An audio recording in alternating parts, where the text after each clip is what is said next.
Hey, everybody. Happy Monday. I hope you guys are all having a wonderful Monday. It's been a fun weekend. We went apple picking near North Georgia mountains because I was craving some good apples. And boy, was it a COVID fest. It was so many people there. And some of them didn't even have masks on. And I was super nervous about the whole thing. I just had to just run out of there. It was anything. I was so disappointed because it took probably about an hour and a half to get up there. Took my boys, who are teenagers, begrudgingly, and to be met with that kind of chaos, it was not fun. But anyway, I was able to secure two like large bags of apples, and they're just so good.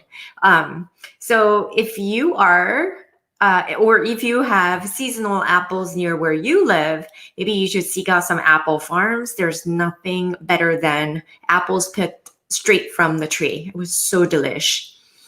But anyway, today I want to talk to you guys about gut-brain connection. There's so many of you in my program that are struggling with gut issues, allergies, allergens, or some food sensitivities.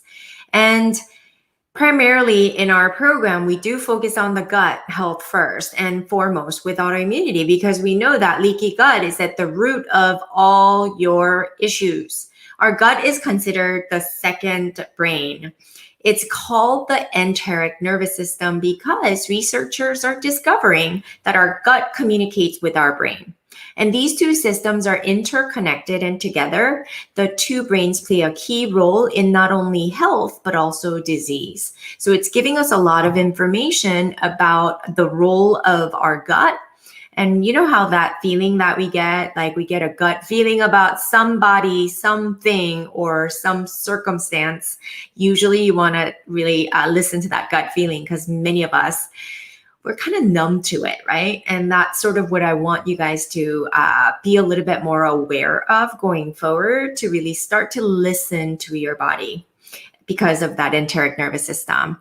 And everything that I share here is to really empower you to really understand more so that you can apply all the things you learned with me so that you can be leveled up and really elevate the way you think about your identity with autoimmunity so that you can be empowered to do your best so that you can embody the best version of you as you go forward. Autoimmunity can be a gift because it keeps you accountable to be healthier, right? And so use it as a blessing. It's all in the way you think about things, because you'll understand why I keep bringing in the psychology with our gut and immune system and autoimmunity. Okay, so research proves that our brain connects with the rest of the body through the network of nerves and neurotransmitters, right? This is also true for our gut, the enteric nervous system. Its network of nerves and neurotransmitters extend the full length of the digestive tract from the throat down to our anus, where we poop out, right?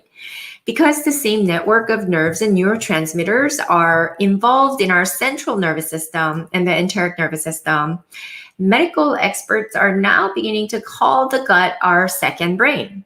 And this is particularly important for autoimmunity because many of us struggle with brain fog, fatigue, gut issues, specifically because of gut permeability. Many of you have SIBO, inflammatory bowel conditions, celiac disease. You have gut discomfort. Many of you do. And so I want you to think about your gut in a whole different way. Why is this so important? Because it's the root of all things in autoimmunity, and this relationship impacts our immune system in a big way. The communication between the brain and our gut is allowing the medical community to think differently about our diseases. Not only is there communication, but it also impacts all our systems, including our hormones. So what are some examples of gut-brain connection? Well, I'm sure you have all felt the stress in your lives. Think of a situation where you were scared and overwhelmed with a circumstance. Let's think about maybe an accident that almost happened. And when the central nervous system shifts into this fight or flight mode, and at the same time, the enteric nervous system, your gut slows down or completely stops digesting, right? When you're super nervous, you can't even think about what's in your tummy. This is the body's innate mechanism to divert the energy to the situation at hand, which in this case is a threat. The fear of public speaking, for example, going on a first date, etc., can trigger same type of physiological response. For us, it can be a trip to the lab to get our blood drawn, or waiting for the doctors to let us know what our lab results are like, right? Do you remember how you get nervous and you get sweaty palms? Your heart starts to race and you're just like so nervous. Well, you're not really thinking about digesting the food when it's that way. So the system can slow down or speed up to cause abdominal pain, discomfort, or even diarrhea. Emotions like feelings of excitement or nervousness can cause the familiar churning in the tummy as well, known as the butterfly in the stomach feeling, right? You guys have all had this. I know you have. If you're human, you have this feeling. The gut-brain connection can work both ways. If you have too much digestive issue, it can create anxiety and stress as well. So the question is, what do you do? Well, this is precisely why we at Autoimmune Health Transformation work on the whole body. We focus a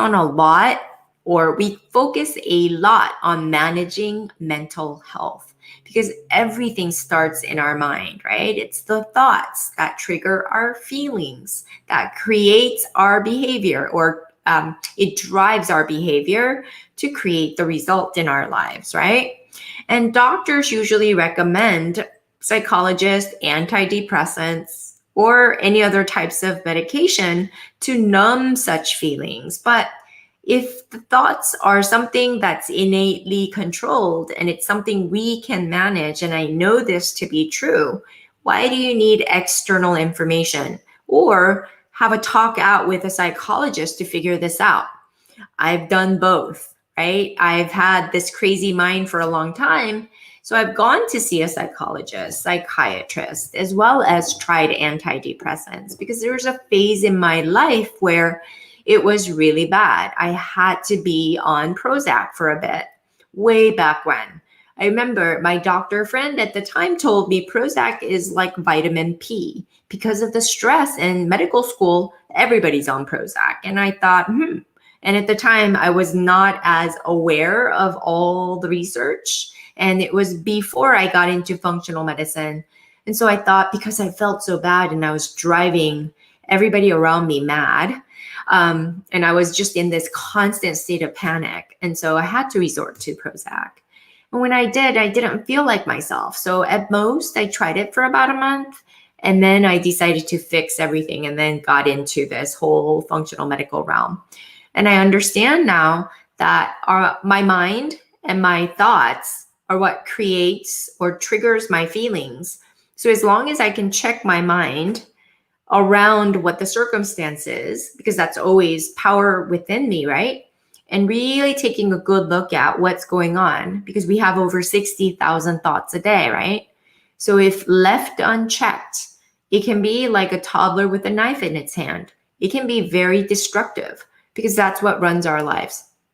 And I think many autoimmune clients don't really recognize it, and we'd much rather not, because our reptilian brain or limbic brain, the base brain, the primitive brain, likes to just be conditioned, and it likes efficiency, familiarity, even if it's not serving us. So it's going to want to just revert back. And really, you might think, oh, I'm lazy, but really it's not that. It's just your brain. So you do have to be leveled up. And that's why I keep talking about how you have to elevate the way you think about your autoimmunity to be able to be empowered with the right knowledge to be your best or do your best, so that you can be the embodiment of health and wellness that you aim to seek.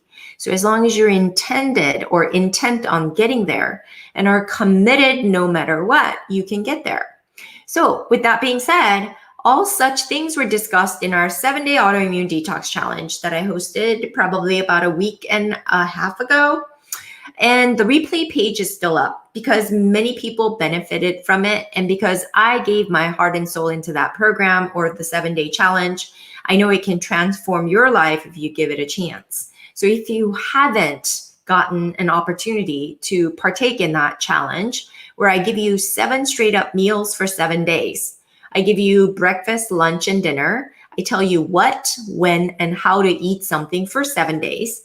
I teach you how to do detox posture yoga on a daily basis. You have a different sequence to follow, as well as to give you a guided meditation that's going to clear and reset your mind, to reframe your mind, to really observe what's there. And I even challenged you to look underneath, to uncover all the toxins that run your life right now for the first 4 days.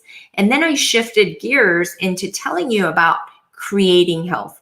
First, you have to uncover all the things, right? Marie Kondo's method. You guys all know her, Netflix special. The sparking joy, like minimalistic or organization queen from Japan. Love her. But it's the same thing with our health, with our mind.